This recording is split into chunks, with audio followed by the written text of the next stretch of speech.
Président. Pour vous faire connaître la décision que j'ai prise dans la perspective de la prochaine élection présidentielle. Mais le pouvoir, l'exercice du pouvoir, les lieux du pouvoir et les rites du pouvoir ne m'ont jamais fait perdre ma lucidité, ni sur moi-même, ni sur la situation, car je dois agir. Et aujourd'hui, je suis conscient des risques que ferait courir une démarche, la mienne, qui ne rassemblerait pas largement autour d'elle. Aussi, j'ai décidé de ne pas être candidat à l'élection présidentielle, au renouvellement donc de mon mandat. Je tenais ici à vous en faire part directement, comme je m'y étais engagé au début du mois de décembre, tel que je l'avais moi-même annoncé.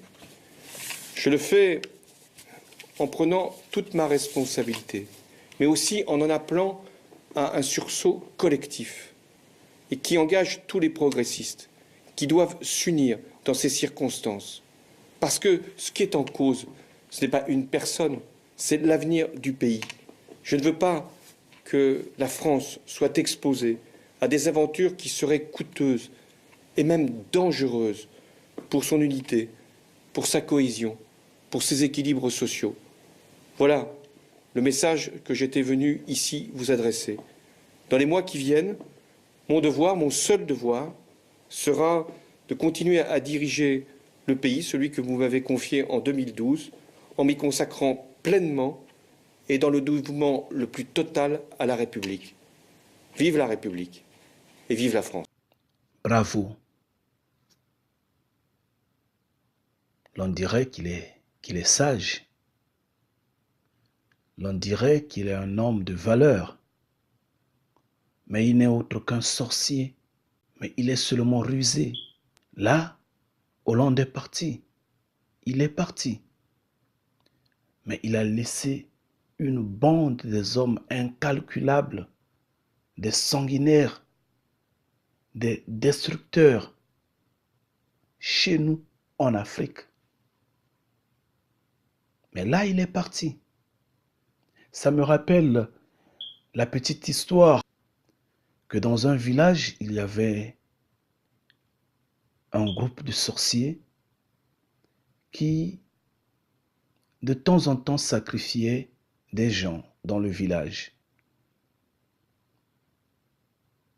Mais dans ce groupe-là, il y avait un sorcier qui jamais ne donnait ses enfants, alors que les autres donnaient leurs propres enfants. Lui ne donnait pas ses propres enfants. Lui s'en allait acheter les âmes ailleurs qu'il donnait. Et quand le moment est venu que cette personne, que ce sorcier est devenu fatigué, vieillard, ses enfants ont survolé à sa suite. Ses enfants ont survolé à sa rescousse. Les autres étaient tout malheureux. Tout malheureux parce qu'ils avaient sacrifié leurs propres enfants. C'est comme les Occidentaux. Ça devrait éduquer les Africains. Alors que Sassou Nguesso est en train de tuer dans son propre pays, il est en train de décimer au sud, bien sûr au pôle. Hollande ne veut pas avoir le sang dans ses mains, il se retire. Mais qui a mis Sassou Nguesso au pouvoir en 2016? Ce n'est pas Hollande. Mais c'est ce qu'il devrait normalement conseiller à Sassou Nguesso. Mais là, il est parti. Cependant, Ali Bongo tue les Gabonais, crée la misère au Gabon. Mais François Hollande refuse de créer la misère en France. Il se retire. Refuse de devenir le bourreau français. il lève les mains. Regardez combien ces hommes-là sont rusés. La politique, elle est plus que la sorcellerie. C'est ça. Et là, Hollande est parti. Il est parti, il a réussi sa mission. Parmi tant d'actes qu'il a posés, il a été le bâton qui a frappé les Africains, qui a dispersé les Africains, chacun dans son coin. La confusion totale dans le combat. Et il a réussi de faire de telle sorte que la terre hébreuse, la terre d'Israël, la terre africaine, la terre de l'Afrique centrale manque de la paix, puisse entretenir le feu qui tue, qui renverse le sang. Et cette instabilité-là fait du bien au reste du monde, fait du bien à l'Occident. Et Hollande s'en tire. Mais il ne s'en tire pas parce qu'il n'a pas réussi son mandat. Non. Il ne s'en tire pas parce qu'il n'a pas le courage de se représenter la deuxième fois. Non, pas du tout. Mais c'est parce que son esprit n'est pas si puissant, si ferme. Son esprit n'est pas si préparé pour affronter le prochain règne. Le mandat à venir sera difficile. Et lui,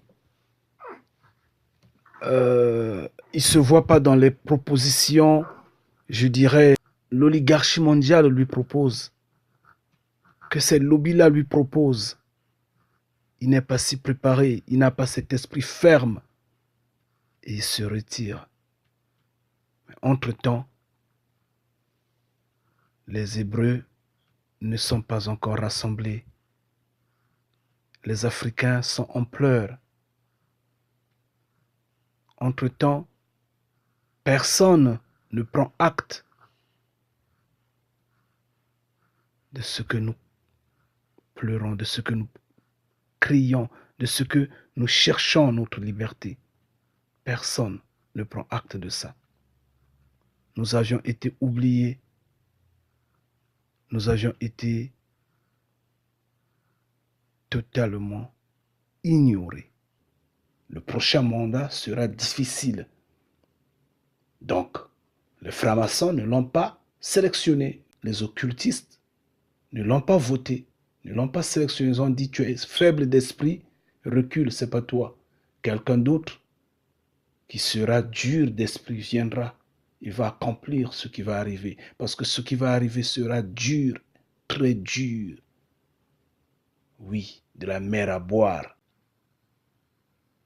À Kinshasa, Kabila est en train de détruire. Mais cependant, ici, regardez, c'est récemment. Franchement, Yah m'a placé au milieu d'un peuple sans intelligence, au milieu d'un peuple sans connaissance. Je suis en train de crier nuit et jour, vous appelant quitter les dénominations religieuses. Qu'est-ce que vous entendez par dénomination religieuse, s'il vous plaît, chers frères et sœurs? N'est-ce pas toute forme de religion venue d'ailleurs? N'est-ce pas toute forme de religion n'ayant pas la croyance unique du Père vivant? Et la croyance unique du Père vivant, je vous l'ai toujours dit, c'est de prier dans le secret. Arrêtez de fantasmer derrière vos ancêtres, derrière vos parents, derrière les cultures des hommes, à vouloir satisfaire votre environnement. Priez dans le secret, Yah sera au milieu de vous. Priez dans le secret, Yah va se lever et vous serez libre, vous serez affranchi. Quand on entend par exemple des conneries comme ça, qui circulent partout, invitant les Africains à signer ou à s'inscrire pour convention contre la droite organisée par la gauche. Alors, je demande et je encourage tous les Africains à aller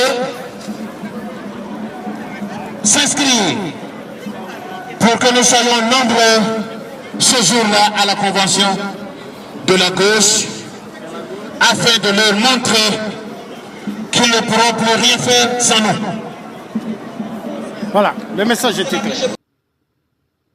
Cet homme-là se passe pour un combattant, pour un homme politique africain, dissous dans la diaspora, veut la libération de l'Afrique. Mais regardez comment il vacille dans ses positions. Et pourtant,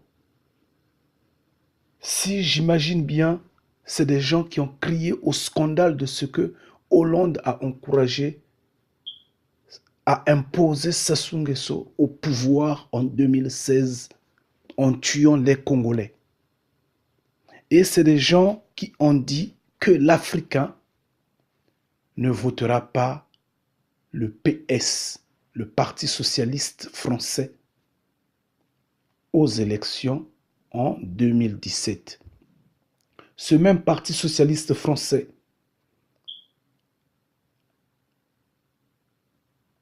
avait fermé la bouche, avait livré Gbagbo dans les mains de la droite de Sarkozy pour que Gbagbo se retrouve à la CPI. Une fois de plus, l'Afrique a été décapitée. Mais la gauche, la même gauche a tué Thomas Sankara. C'est la même gauche associée à la droite qui crée la misère en Afrique. Et on n'arrive pas à prendre conscience. On vous parle des choses sérieuses. On vous dit quitter les dénominations religieuses.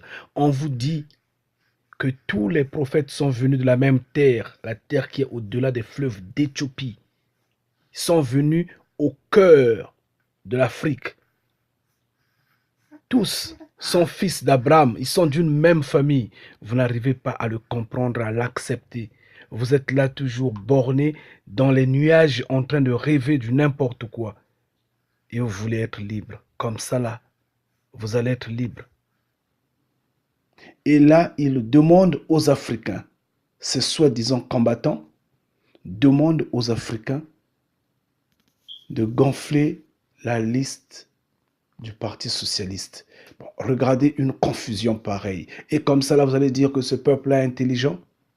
Vous allez dire que ce peuple-là va devenir libre. Comme ça, là. Je vous en prie, chers frères et sœurs, levez-vous. Soyez éveillés. Il est bien dit, ne reculez pas les frontières que vos ancêtres ont laissées. Vous savez, les francs-maçons, les sorciers, ces hommes des sciences occultes, les féticheurs et autres, les hommes du monde connaissent bien la loi de Yah. Ils respectent la loi de Yah.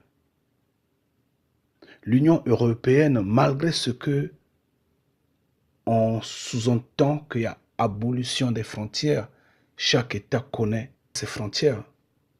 Chaque État connaît ses frontières. Ah oui, il connaît. Et il ne joue pas avec ça, malgré tout. Quand l'Angleterre s'est rendu compte, quand le Royaume-Uni s'est rendu compte que sa frontière devient un peu trop perméable, il a créé le Brexit. Ah oui, les Anglais ont créé le Brexit. C'est fini ça. Pendant ce temps, ça bourdonne partout, un peu partout en Europe. À l'époque, Hitler voulait avaler d'autres parties de terre. Ils ont dit non, non, non, non, non. On l'a ramené à l'ordre. La terre reste la terre. Mais chez nous, on recule nos frontières. Personne ne parle. Les dictateurs sont en train de détruire les peuples. On est en train de détruire les villages. Oui, mais ces villages-là sont des frontières, sont des terres que les ancêtres ont laissé. Mais eux, ils sont en train de détruire. Ils sont en train de tuer, de couper les arbres, de ravir les terres. Ils sont en train de reculer les limites, les frontières que les ancêtres ont laissées. C'est déplorable. Franchement, c'est déplorable. Et un peuple comme ça veut la liberté. Il s'embrouille soi-même dans les mouvements du monde, pendant que l'Afrique est en train de perdre son sang. Ceux qui ont eu la chance de se retrouver en Occident s'embourbent dans des mouvements bêtes, comme serait quoi la sapologie, les réveillons, l'alcoolisme et beaucoup d'autres. Alors que le même alcoolisme est en train de tuer, est en train de garer ceux qui sont en Afrique. Donc, où est la différence entre vous qui êtes en Occident et ceux qui sont en Afrique? Où est la différence? Mais si vous réfléchissez un peu bien, vous allez vous en rendre compte que si le Créateur vivant vous a donné la chance de vous retrouver en Occident, c'est pour que vous vous levez afin d'affranchir l'Afrique. Il faudra réfléchir. Jusqu'à quand allez-vous danser? Vous avez 30 ans, vous avez 40 ans, vous avez 50 ans, vous avez 60 ans. Vous êtes en train juste de raconter des conneries. Vous avez toujours des projets bidons. Vous êtes toujours là dans la vitesse du monde. Mais quand allez-vous servir Yah? Quand allez-vous vous en rendre compte que le Créateur vivant a besoin de vous? Quand? Quand allez-vous arrêter l'adultère, la prostitution? Quand allez-vous arrêter? Quand vous allez l'arrêter? Quand? Changer. Mais là, Hollande est parti. Il n'a pas voulu sacrifier ses enfants. Il n'a pas voulu sacrifier les Français. Il n'a pas voulu des troubles sur sa terre. Malgré ce que, sous son règne, il a fabriqué des attentats ça et là pour imposer son dictat. Mais il dit, il y a des limites qu'on ne dérange pas. Ça, je ne touche pas. Je ne veux pas reculer ce qui a été scellé. Il est parti. Alors, je veux vous quitter, chers Africains. Je vous en prie, levez-vous, soyez fermes. Arrêtez de conneries, arrêtez. Mais soyez vigilants. Dans 7 jours, encore 7 jours, et je mettrai fin à cette humanité. Vous vous souvenez de ça? Faites attention. Que Yah vous guide, qui vous donne sagesse, connaissance, intelligence. Soyez forts, surtout. Ngeta.